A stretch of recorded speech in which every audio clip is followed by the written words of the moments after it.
ক্ষমতাচ্যুত সাবেক প্রধানমন্ত্রী শেখ হাসিনাকে নিয়ে হাটে হাঁড়ি ভাঙা সিরিজ প্রকাশ করতে যাচ্ছেন সোহেল তাজ। তবে এটি কোনো নাটক কিংবা ওয়েব ফিল্মের সিরিজ নয়।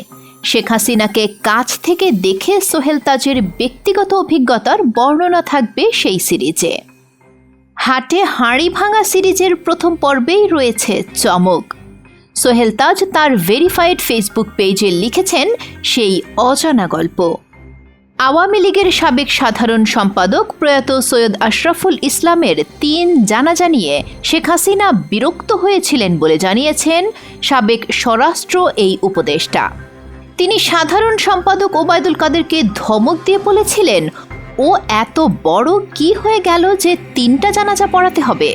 প্রতি উত্তরে কাঁচুমাচু ওবায়দুল কাদের আমতা আমতা করে জবাবে বলেছিলেন, নেতাকর্মীরা ওনাকে অনেক পছন্দ করে আর তাদেরই দাবি না মানলে সামলানো যাবে না।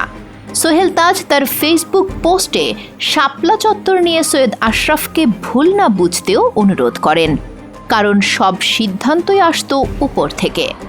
সোহেল তাজের হাটে হাঁড়ি ভাঙা সিরিজের পরবর্তী পর্বের জন্য অপেক্ষায় থাকুন, নিশ্চয়ই আমরা তা প্রকাশ করব।